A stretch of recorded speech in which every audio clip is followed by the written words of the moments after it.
ஐயோ, அது ஏன்பா கேக்குற? காலையில இருந்து அவ ஏதோ குழப்பத்திலேயே அங்கே இங்கேயுமா சுத்திக்கிட்டு இருக்கா. ஏதோ முக்கியமான விஷயம்னு சொல்லிட்டு போனா, இன்னும் ஆளை காணோம். முக்கியமான விஷயமா? என்னம்மா? அப்பா, அவ என்ன ஏதுன்னெல்லாம் என்கிட்ட சொல்லல. வந்து சொல்றேன்னு சொன்னா. ஆனா அவ ஏதோ ஒரு பிரச்சனையில இருக்கான்னு மட்டும் எனக்கு நல்லா தெரியுது. பிரச்சனையா? என்னவாமா இருக்கும்? அதான் எனக்கு தெரியல. அண்ணி அண்ணி, நீங்க ஒரு விஷயத்தை கவனிச்சீங்களா? என்ன? ஐயோ, இந்த மித்ராவும் போன் எடுக்காம அங்கேயும் இங்கேயும் ஓடிக்கிட்டு இருக்கா. அந்த டிரைவர் பையன் இன்னைக்கு லீவு. எப்பெல்லாம் அந்த டிரைவர் பையன் லீவ் போடுறானோ அப்பெல்லாம் இவ்வளவு காணாம போறா. எனக்கு என்னமோ நாகு, உன் வாயில நல்ல வார்த்தையே வராதா? ஆமா, நானும் கேட்கணும்னு தான் நினைச்சுக்கிட்டு இருக்கேன். ஏன் எப்ப பார்த்தாலும் மித்ரா மேல கோபமாவே இருக்க? அவ என்ன பண்ணாலும் அதுல 1000 குத்தம் கண்டுபிடிக்கிறதே உனக்கு வேலையா போச்சு. அப்படி என்ன அவ உனக்கு கெடுதல் பண்ணிட்டா? அண்ணி, அப்படியெல்லாம் ஒண்ணும் இல்ல. எனக்கும் அவளுக்கும் வாய்க்கா தகராறா என்ன? அவ நடந்துக்கிறதெல்லாம் பார்த்தா எனக்கு அப்படிதான் தோணுது அண்ணி. எப்படி நடந்துக்கிறாங்க? நீங்க தான் உங்க மனசுல தேவையில்லாம மித்ராக்காவையும் வினையையும் தப்பா நினைச்சிட்டு இருக்கீங்க. ஏய், அப்படி இல்லடி. இத பாரு, ஊர் உலகத்துல எல்லாம் நடக்கிறத பார்த்தா. கொஞ்சம் நிறுத்திரியா நாகு? இந்த பாரு, இதுக்கு மேல மித்ரா பத்தி நீ ஒரு வார்த்தை பேசின, அப்புறம் நான் சும்மாவே இருக்க மாட்டேன் சொல்லிட்டேன் நானு.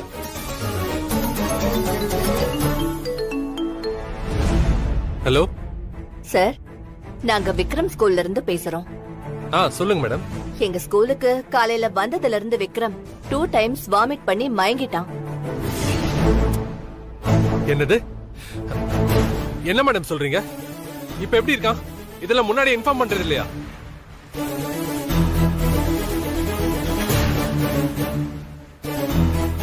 விக்ரம் இப்போ ஓகே தான் சார். விக்ரமோட அம்மா மித்ராவுக்கு நாங்க நிறைய தடவை கால் பண்ணிட்டோம். ஆனா அவங்க போனே எடுக்கல. அதான் வேற வழி இல்லாம உங்களுக்கு கால் பண்ணேன். சரி மேடம், இப்ப உடனே வரேன். என்னாச்சுப்பா கார்த்தி? அம்மா, விக்ரம் ஸ்கூல்ல மயங்கி விழுந்துட்டானம்மா. மித்ராக்கு போன் பண்ணாங்களா, அவங்க எடுக்கவே இல்லையா. நான் போய் அவனை கூட்டு வந்துடுறேம்மா. ஐயோ, சரி மாப்பிள்ள, நீங்க போயிட்டு வந்துடுறேன். கார்த்தி, ஐயோ, போன கூட எடுத்து பேச முடியாத அளவுக்கு மித்ராக்கு என்னதான் பிரச்சனையோ தெரியலையே. என்னது? மித்ரா ஸ்கூலுக்கு போலையா?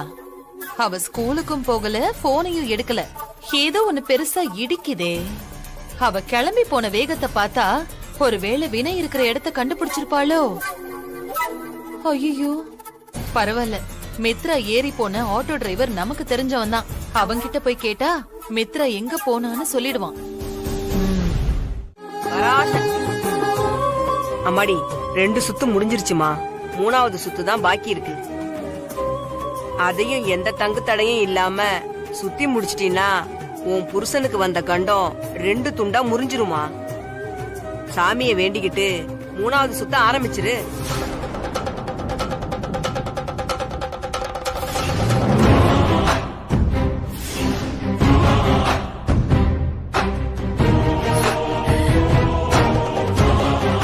அம்மா தாயே, உன்னதாமா நம்பி இருக்கேன்.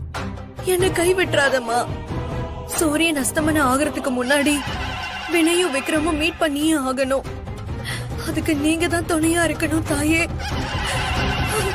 அம்மாடி, நீ எதுக்குமா பயப்படுற? இந்த ஆத்தா உனக்கு துணையா இருப்பா. அவ இருக்கிற வரைக்கும் உன் புருஷனுக்கும் உன் பிள்ளைக்கும் எந்த ஆபத்தும் வராதுமா. ஆத்தாவை மனசுல நினைச்சுக்கிட்டு நல்லபடியா வேண்டிக்கோமா. வாங்க நீ வாங்க, சீக்கிரம் வாங்க. காணுமே, எங்க எங்க போனான்னு தெரியல. என்னம்மா? என்னப்பா? அத்தை, அண்ணி வாங்க, அந்த பக்கமா போய் தேடலாம் வாங்க. ஏ நாகு, என்ன எங்களை கூட்டிட்டு வந்து விளையாட்டு காட்டுறியா? கோயில் முழுக்க தேடியாச்சு, மித்ரா ஒரு இடத்துல ஆளை காணோம்.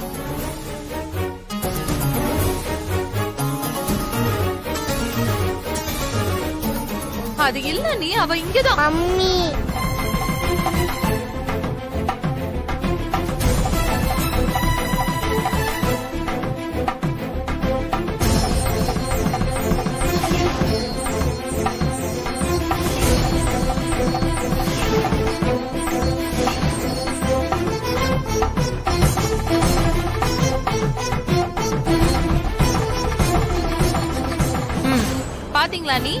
நான் சொல்லும் போது நீங்க நம்ப மாட்டேனீங்கல்ல? இப்ப எதுக்கு நமக்கு தெரியாம அவ இங்க வந்து அங்க பிரதர்ஷனம் பண்ணிக்கிட்டு இருக்கா? அண்ணி, உங்ககிட்ட ஒரு வார்த்தை கூட சொல்லாம இவ இங்க வந்து அங்க பிரதட்சணை பண்ணிட்டு இருக்கானா? ஏதோ ஒரு ரகசியம் இல்லாமலையா இருக்கும்? சொல்லுங்க.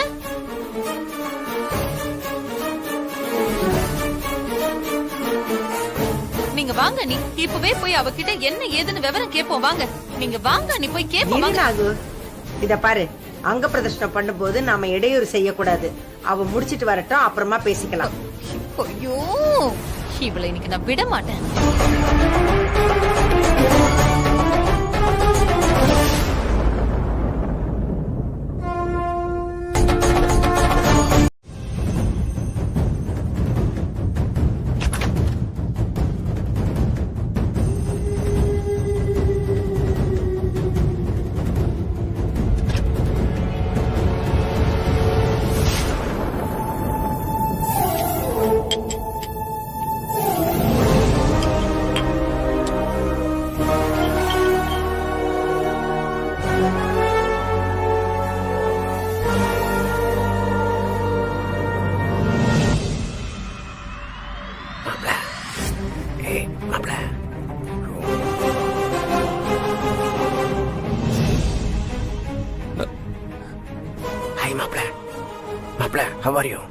லூசு, நல்லா இருக்கேன்னு கேக்குற நேரமா அது கட்ட ஊத்து.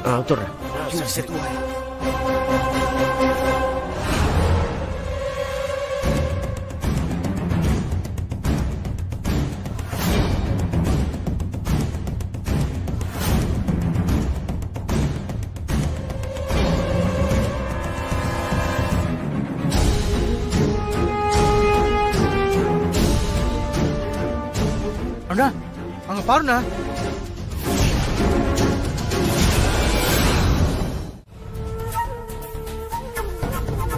அண்ணி, நீங்க இவ்ளோ சொல்லியும் வாய திறக்கறாளா பாத்தீங்களா? இவ அவ்ளோ அழுத்தம் இவளுக்கு.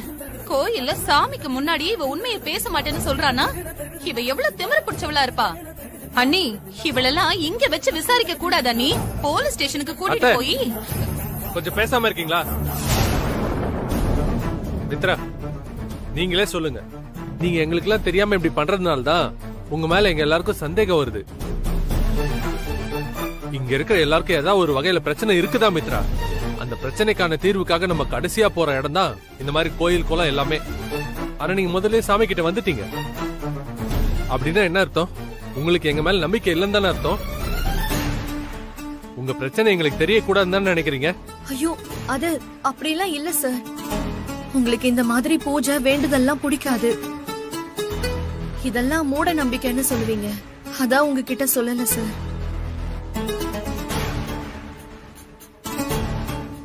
சரி, நீ சொல்ற மாதிரியே மாப்பிள்ளைக்கு மூட நம்பிக்கை, அவ நம்பிக்கை. அண்ணி வீட்ல தானே இருக்காங்க. சரி, நீ அண்ணி கிட்ட சொல்லிருக்கலாமே.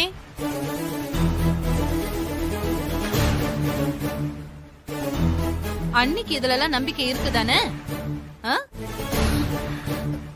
பாத்தீங்களா நீ, இவ வாயே திறக்க மாட்டேங்கிறா.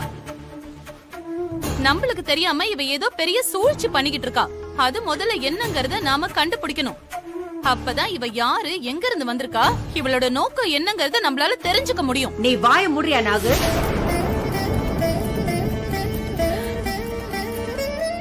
இவ என்ன நேத்துதான் நம்ம வீட்டுக்கு வந்திருக்காளா? இவ பண்ற காரியத்துக்கெல்லாம் இப்படி நோக்கம் சொல்லிக்கிட்டு இருக்க? மித்ரா 6 வருஷமா நம்ம வீட்டுல வேலை செஞ்சுக்கிட்டு இருக்கா. ஒரு நாள் கூட எனக்கு அவ மேல சந்தேகம் வந்தது கிடையாது. இப்ப கூட இவ தப்பு பண்றான்னு எனக்கு தோணல. இவ என்ன நமக்கு தெரியாம திருடுனாளா இல்ல பொய் பித்தலாட்டம் பண்ணாளா? கோவிலுக்கு வந்து சாமி கிட்ட வேண்டிக்கிட்டு பூஜை பண்றா. அது எப்படி நீ குத்தம் சொல்ல முடியும்?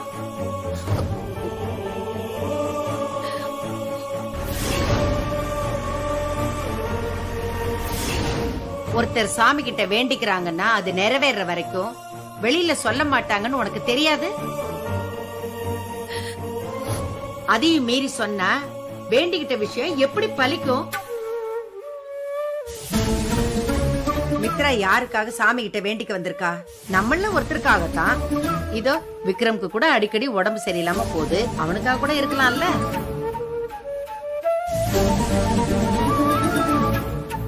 அதை எதுக்கு நாம தோண்டி துருவி கேட்கணும்? இந்த பிரச்சனை இதோட விட்டுருங்க.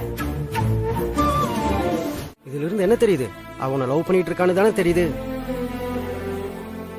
ஆனா ஒண்ணும் மாப்ள, அவ அத வெளியில சொல்ல மாட்டேங்கிறா. அவளை எப்படியாவது சொல்ல வைக்கணும். அதுக்கு நீதான் ஏதாவது பண்ணணும் மாப்ள. யோ இனியா நீதான் பண்ணணும் என்னென்னமோ சொல்ற. ஆமா மாப்ள, மனசுக்குள்ள இருக்கிற விஷயத்த வெளியில சொல்ல மாட்டேங்கிறா. நீ அவகிட்ட ரொம்ப ஜென்யூனா நடந்துட்டு இருக்கியா? முதல்ல நீ அப்படியெல்லாம் இல்லாம ஏதாவது திருளானங்கடி வேலை பண்ணி அந்த அவளோட எண்ணத்தை மாத்தணும். அட என்ன மாம்சி நீ வேற இந்த புரியாத இங்கிலீஷ் படம் மாதிரி ஏதோ பேசிட்டு இருக்க. இங்க பாரு தெளிவா பேசு. இப்ப என்னதான் பண்ண சொல்ற? ஏன் மாப்ள, இப்போ மித்ராவை விட்டுட்டு வேற யாரையாவது லவ் பண்ணுன்னு சொன்னா லவ் பண்ணுவியா? இல்ல லவ் பண்ணி வேற பொண்ணை கல்யாணம் பண்ணுன்னு சொன்னா கல்யாணம் பண்ணிக்குவியா? யோ இங்க பாரு லூஸ் ஆயிட்டியா? எப்படி நான் இன்னொருத்தி போய் லவ் பண்ணுவேன்? பண்ண மாட்டீல. நீ வேற எந்த பொண்ணையும் கல்யாணம் பண்ணிக்க மாட்டேன்னு எனக்கு தெரியும். அதே மாதிரி மித்ராவுக்கும் நீ வேற எந்த பொண்ணையும் கல்யாணம் பண்ணிக்க மாட்டேன்னு நல்லா தெரியும். அவ்வளவு உன்னை நம்புறா. அந்த நம்பிக்கைய முதல்ல உடைக்கணும். யோ என்னையா பேசுற நீ? அப்படி பண்ணா என்ன ஆயிட போகுது? உடையும். ஐயோ மாப்பிள்ள, இதை பாரு. இப்போ வேற ஏதாவது ஒரு பொண்ணு பக்கம் நீ சாஞ்சேன்னு வச்சுக்கோ. அதை பாக்குற மித்ரா என்ன நினைப்பா? ஐயோ நாம இன்னும் ஒரு லவ் பண்றோமே, ஆனா லவ் பண்ணாத மாதிரி நடிக்கிறோம். இப்போ அவர் அந்த பொண்ணு பக்கம் சாஞ்சிட்டா என்ன பண்றதுங்கிற பயத்துல அவளோட பொசசிவ்னஸ் எல்லாம் அப்படியே இந்த ரோடு போடும்போது இந்த லாரிக்கார எல்லா கல்லையும் நடுவில் கொட்டுவான் பாத்தியா? அந்த மாதிரி அவ பொசசிவ்னஸும் காலடியில கொண்டு வந்து கொட்டிடுவான். மாம்சே இப்போ என்ன இன்னொரு பொண்ணை லவ் பண்ண சொல்றியா? நீ லவ் பண்ணி கிழிச்சிட்டாலும் அதெல்லாம் ஒண்ணு வேணாம். லவ் பண்ற மாதிரி நடி. முதல்ல அது உனக்கு முடியுதான்னு பாக்கலாம். என்ன சொல்ற? அப்படிங்கிற அப்படிதான் சொன்னா மாப்பிள்ளை இவ்வளவு நேரம்.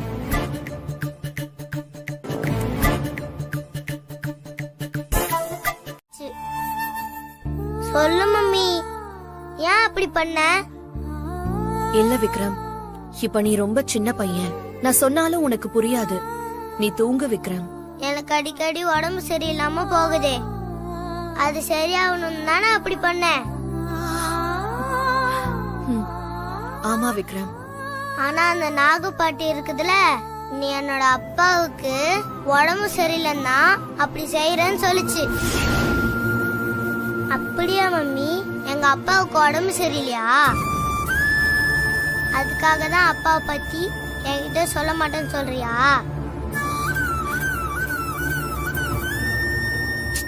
விக்ரம் சும்மா இரு. அப்படிலாம் ஒண்ணும் இல்ல. உனக்கு என்ன தூக்கமே வரலையா? இல்லையே, எனக்கு இன்னும் தூக்கம் வரல மம்மி. எனக்கு வருது. தூங்குடா. மம்மி உன்கிட்ட வர வர ஒண்ணு ஒன்னா நோட் பண்றேன். என்ன? முன்னாடிலாம் அப்பா பத்தி பேசும்போது என்ன திட்டிக்கிட்டே இருப்ப. ஆனா இப்ப எல்லாம் நான் அப்பா பத்தி பேசுனா நீ என்ன திட்டுறதே இல்ல, கோவப்படுறதே இல்ல, தெரியுமா? அப்போ அப்பாவை உனக்கு பிடிக்கும் தானே அர்த்தம்.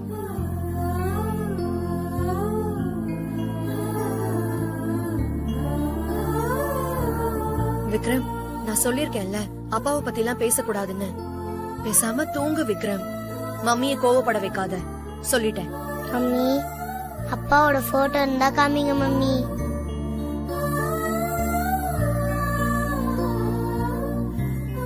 சத்தியமா நான் யார்கிட்டயும் சொல்ல மாட்டேன் மம்மி.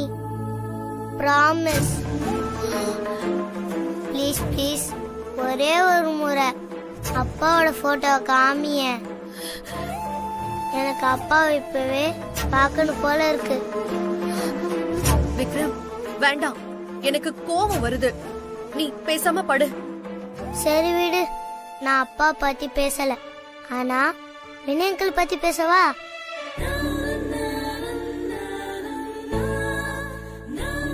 ஏன், அவருக்கு என்ன? இல்ல மம்மி, எனக்கு எப்பெல்லாம் அப்பா பத்தி ஞாபகம் வருதோ அப்பெல்லாம் வினயங்கள் முகத்தை தான் நினைச்சுக்கிறேன் மம்மி.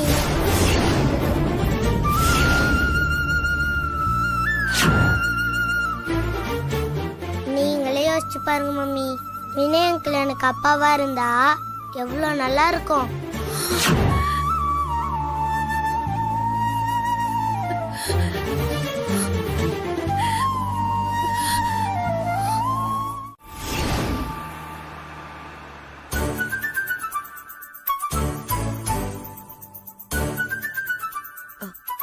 என்ன வினய், ஏன் காரை நிறுத்திட்டீங்க?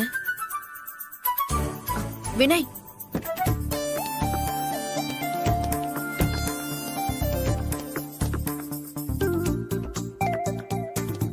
வாப்பா. 2 முழம் பூ கொடுங்க. தரேன்.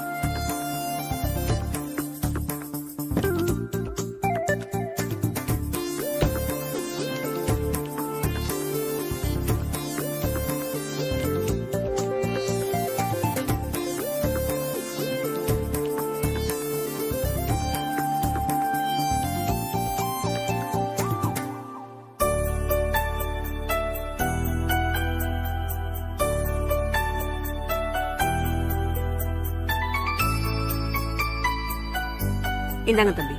தேங்க்யூ. சரிப்பா. வியாபாரம் நல்லா நடக்கணும். மித்ரா. வினய், என்ன இதெல்லாம்? என்ன பண்ண ட்ரை பண்றீங்க?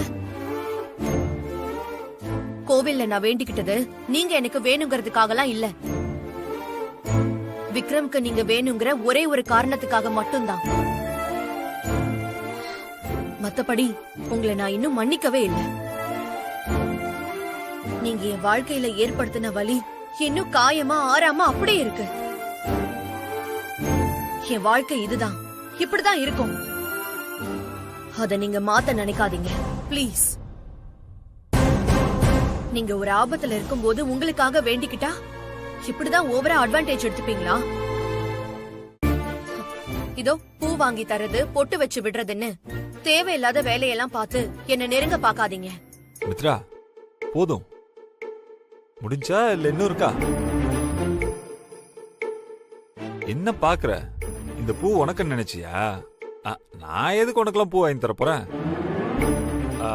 தேனு வரும்போது பூ வாங்கிட்டு சொல்லி காசு கொடுத்தா அதான் வாங்கிட்டு வந்தேன். ஓ அப்படியா? அதுக்குள்ள என்னமோ படபடன்னு பேசிட்டியே நீ. இல்ல, நான் வேண்டிக்கிட்டத நீங்க ஏதாவது தப்பா? Relax Mitra, relax. நீ நினைக்கிற மாதிரிலாம் இங்க எந்த விஷயமும் நடக்க போறது இல்ல.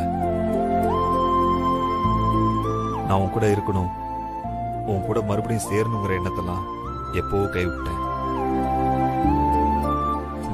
இனிமே அதை நடக்க போறதும் இல்ல மித்ரா. ஏன்னா நீதான் எப்படி என்ன மன்னிக்க போறது இல்லையே. எனக்கு தெரியும் மித்ரா, நீ என்னை எப்பவுமே மன்னிக்க மாட்டேன்னு.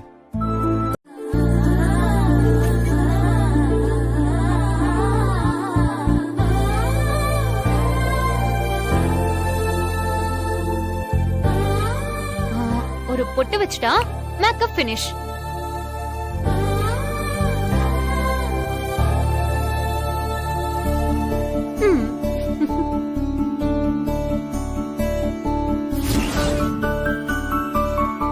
இந்த ஆஃப் சாரில நீ வேற லெவல்ல இருக்க தேனு. என் கண்ணே பட்டுடும் போல இருக்கு.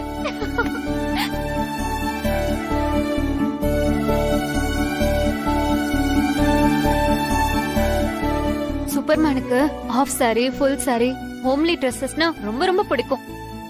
இன்னையில இருந்து தினமும் இந்த மாதிரி ட்ரெஸ்ஸஸ் பண்ணி அவரை இம்ப்ரெஸ் பண்ண வேண்டியதுதான். ஒரு பொண்ணோட மனசுக்குள்ள ஒரு பையன் வந்துட்டா அவ முகத்துல ஒரு தனி ஜொலிப்பே வந்துருதுல்ல.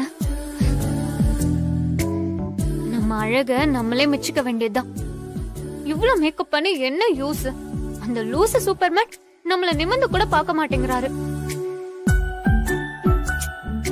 நிமிர்ந்து கூட பார்க்காம நடக்கிறதுதான் சூப்பர்மேனோட சூப்பர் கேரக்டர். அவர் என்ன சொன்னாலும் நம்ம அவரை விடவே கூடாது. எப்படியாவது சூப்பர்மேனை நம்ம வழிக்கு கொண்டு வந்தே ஆகணும். என்ன அண்ணி, நல்ல வகடு எடுத்து ஜட பின்னி இருந்தாலும் அதுல ஒரு முழு மல்லிகைப்பூ வச்சிருந்தா அப்படியே பூரணமா இருந்திருக்கும்ல. அட ஆமா, நான் கூட இத கவனிக்கல, விட்டுட்டேன் பாரு நாகு. தேனு, மித்ராவுக்கு போன் பண்ணி வரும்போது ஒரு 4 முழம் மல்லிப்பூ வாங்கிட்டு வர சொல்லுமா. என்ன தேனு இப்படி ட்ரெஸ் பண்ணிருக்கா? அதெல்லாம் தேவையில்ல பாட்டி, அவங்களே வாங்கிட்டு வந்துட்டாங்க பாருங்க.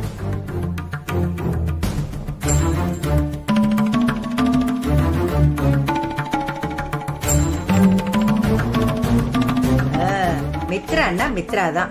நாம என்ன நினைக்கிறோமோ அத அடுத்த நொடியே செஞ்சு முடிச்சிருவா. அண்ணி ரொம்ப பெருமைப்பட்டுக்காதீங்க. நாம நினைக்கிற மாதிரி இந்த பூவை அவ தேனுக்காக எல்லாம் வாங்கிட்டு வந்திருக்க மாட்டா, அவளுக்காக வாங்கிட்டு வந்திருப்பா. அதெல்லாம் இல்ல, எனக்காக தான் மித்ராக்கா வாங்கிட்டு வந்திருப்பாங்க. என்னக்கா, நான் சொல்றது சரிதானே? ஆ, இல்ல சாரி தேனு, இந்த பூவை நான் சாமிக்காக தான் வாங்கிட்டு வந்தேன். பாத்தீங்களா நீ, நான் தான் அப்பவே சொன்னனே. இப்ப கூட இந்த பூவை நம்ம தேனை கேட்ட உடனே டக்குன்னு சாமிக்குன்னு அவ மாத்திட்டா. பாத்தீங்களா அண்ணி, இந்த பூவை இவ தலையில வச்சுக்கிறதுக்காக தான் வாங்கிட்டு வந்திருக்கா. அது நீங்க நினைக்கிற மாதிரி எல்லாம் இல்லம்மா, நான் சாமிக்காக தான் வாங்கிட்டு வந்தேன். அதனால என்ன, சாமிக்குன்னு வாங்கினத தேனு தலையில வைக்க கூடாதா? அது எப்படிமா, சாமிக்கு வாங்கினத போய் நான் வேணா தேனுக்கு கடையில போய் வாங்கிட்டு வந்துடுறேன். ஏய், அதெல்லாம் ஒண்ணு வேண்டாம். சாமிக்கு வேணா நீ கடையில போய் வேற வாங்கிக்க. ஏய், பூவை குடுறீ. அம்மா குடு. ஏய், இங்க பாரு, நாகு. சாமிக்கு வைக்கிறது ஒண்ணுதான், எங்க தேனுக்கு வைக்கிறது ஒண்ணுதான். ஏய், போடி உள்ள போங்கற. ஐயோ,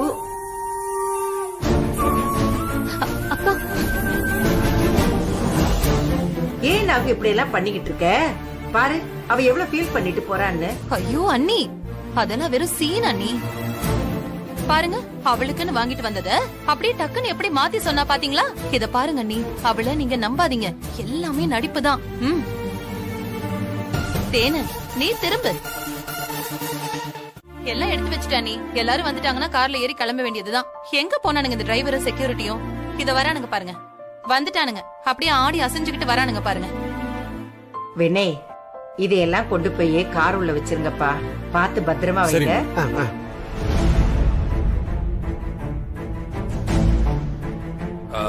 வினய், ஒரு நிமிஷம் சொல்லுங்க. லக்கேஜ் எல்லாம் கொஞ்சம் கீழே வைங்க. எதுக்கு வைங்க சார்? சொல்றேன்.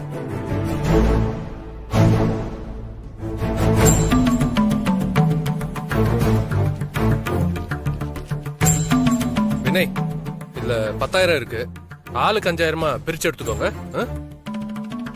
அட சார், குடிங்க வினய்.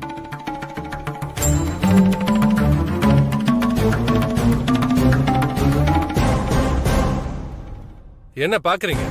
பொங்கல் போனஸ் வீட்டுக்கு எடுத்துட்டு போய் ஃபேமிலியோட ஹாப்பியா பொங்கல் செலிப்ரேட் பண்ணுங்க.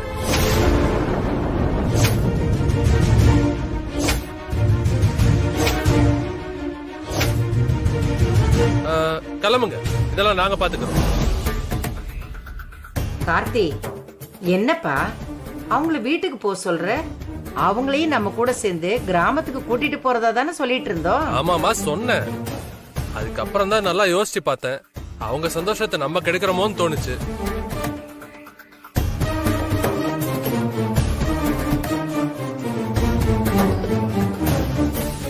என்னம்மா, அவங்களுக்கும் ஃபேமிலி இருக்குல்ல. நல்ல நாளாதுமா வேலைக்கு போனா அவங்க வீட்லயும் கேட்க மாட்டாங்களா? அதை யோசிச்சேன், வேண்டான்னு தோணுச்சு, அதான் சொன்னேன். ஐயோ, அதெல்லாம் இல்ல சார், எங்க வீட்டுல எல்லாம் கேட்க மாட்டாங்க சார். அவங்க ஒண்ணு சொல்ல மாட்டாங்க தான். ஏன்னா சம்பாதிக்கிறவங்க வேலைக்கு போறேன்னு சொல்லும் போது அதை தடுக்க மாட்டாங்க. அவங்க ஆசையை அவங்க மறைச்சுதான் வைப்பாங்க. நீங்க வேணா இப்ப வீட்டுக்கு போயிட்டு பொங்கலுக்கு லீவ் விட்டுருக்காங்கன்னு சொல்லி பாருங்க. அவங்க முகத்துல அவ்வளவு ஒரு சந்தோஷம் இருக்கும்.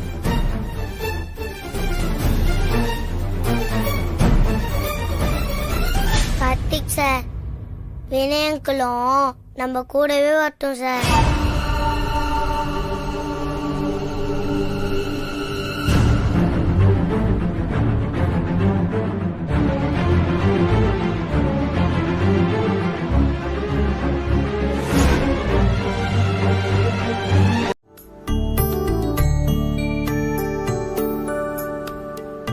மித்ரா, ஏன் இப்படி உட்காந்துருக்க? பின்னாடி சாஞ்சி உட்காந்துக்கோ. பரவாயில்லம்மா, நான் அட்ஜஸ்ட் பண்ணிக்கிறேன். பின்னாடி சாஞ்சி உட்காந்தா உங்க 2 பேருக்கும் கம்ஃபர்டபுளா இருக்காதுமா. ஏமா, அதுக்காக எவ்வளவு தூரம் தான் இப்படியே உக்காந்துகிட்டே வருவ? நாம பக்கத்திலேயா போறோம்? ஏமா, கொக்கு மாதிரி அப்படியே உக்காந்துட்டு வர்றதுக்கு அப்படியே சாஞ்சி உக்காரு, இல்லன்னா முதுகு வலிக்க ஆரம்பிச்சிரும். உக்கார், நல்லா உக்கார், சாஞ்சி உக்கார். சாஞ்சி உக்கார். உட்கார்.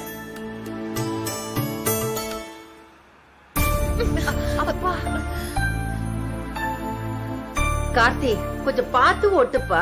ஐயோ, என்னால உட்காரவே முடியல, ரொம்ப கஷ்டமா இருக்கு. ஏன் நீ எவ்வளவு தூரத்துக்கு தான் நம்ம இப்படியே உட்காந்துக்கிட்டு போறது? 2 பேர் உட்கார வேண்டிய சீட்டுல 4 பேர் உட்காந்துட்டு போனா ஊருக்கு போய் இறங்கும் போது ஐயோ முதுகு வலிக்குதே இடுப்பு வலிக்குதேன்னு நாம போய் ஹாஸ்பிட்டல்ல படுத்துக்க வேண்டியதுதான். ஐயோ, கார்த்தி சொன்னானேன்னு வினையும் அருணையும் வீட்லயே விட்டுட்டு வந்துட்டோம். இன்னும் 10 கிலோமீட்டர் கூட வரல, அதுக்குள்ள உடம்பு கை காலெல்லாம் வலிக்குது. அம்மா இப்ப அப்படிதாம்மா இருக்கும். இன்னும் கொஞ்ச தூரம் போனா அதுவே சரியாயிரும்.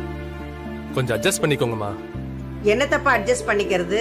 இங்க கைய கால கூட நீட்டி உட்கார முடியல, அவ்வளவு கஷ்டமா இருக்கு. ஹே மித்ரா, அதான் அண்ணி இவ்ளோ கஷ்டப்படுறாங்கல்ல, கொஞ்சம் முன்னாடி போய் உட்கார்ந்தாதான் என்னவா? இதுக்கு தான் நான் அப்பவே முன்னாடியே உட்காந்துக்கிறேன்னு சொன்னேன். அட, நீ எதுக்குமா எங்களுக்கா கஷ்டப்படணும்? இந்த பார், நல்லா சாஞ்சி உட்காரு. நாம இன்னைக்கு கஷ்டப்படணும்னு ஆயிடுச்சு, எல்லாருமா சேர்ந்தே கஷ்டப்படுவோம், சரியா?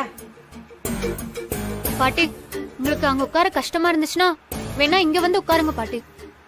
வேண்டாம் வேண்டாம், முன்னாடி உட்காந்தா எனக்கு தூக்கமா வரும். நான் இப்படியே இங்கே உட்காந்துக்கிறேம்மா. இப்படி எல்லாம் ஆகும்னு தெரிஞ்சிருந்தா பேசாம அந்த காரையே எடுத்துட்டு வந்திருக்கலாம். கொஞ்சம் கூட முன் யோசனையே இல்லாம போயிடுச்சு. அதுக்கு என்ன பாட்டி, நம்ம என்ன ரொம்ப தூரமா வந்துட்டோம்.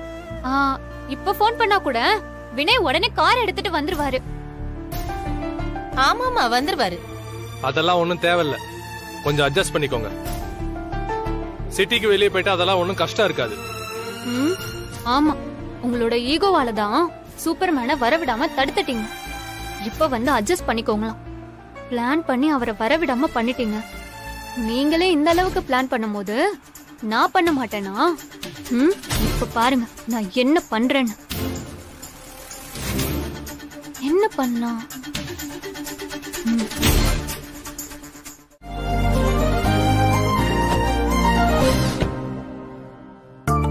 கார் சரியாயிடுச்சா? நீங்க கிரேட் அங்கிள்.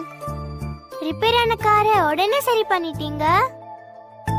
எங்க டாடி வந்தா ட்ரை பண்ணாரு, என்ன ப்ராப்ளம்னு கண்டுபிடிக்க முடியல.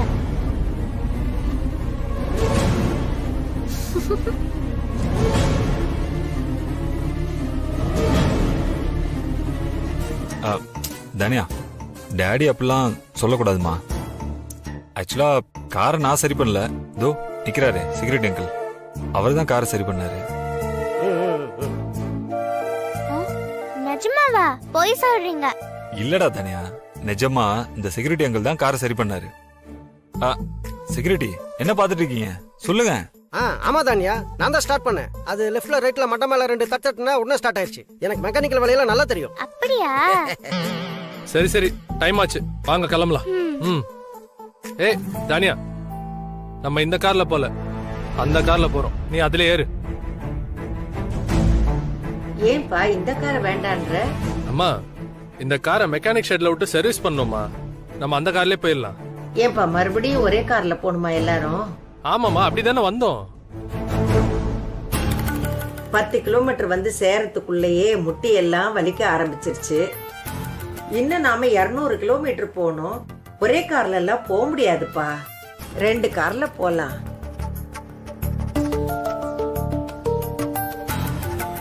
ஆமா மாப்ள, பின்னாடி உட்காந்துட்டு வரதுக்கு ரொம்ப சிரமமா இருக்கு. பின்னாடி உட்கார சிரமமா இருந்தா நீங்க வேணா முன்னாடி வந்து உட்காந்துக்கோங்க அத்தை. தேன்மொழி பின்னாடி போய் உட்காரட்டும், கரெக்டா இருக்கும். அட நீ வேற சும்மா இருப்பா, பின்னாடி உட்காந்து முட்டி வலிக்குதுன்னு சொல்றேன், நீ என்னமோ சொன்னதையே சொல்லிக்கிட்டு இருக்க. வினய், அருண், கார் எடுங்க போலாம். தேனு, நம்ம போய் உட்காரலாம் வாங்க. நான் வினய் அங்கிள் கார்ல தான் வருவேன். விக்ரம் வாடா. நாம எந்த வண்டி? பாட்டி, நீங்க போய் உட்காருங்க போங்க.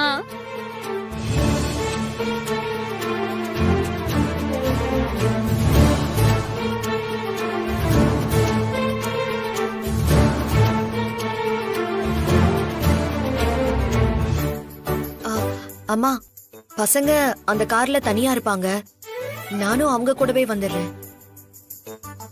சரிம்மா, நீ அவங்களோடய வந்துரு. கார்த்தி வாப்பா, நாகு வா. வாங்க.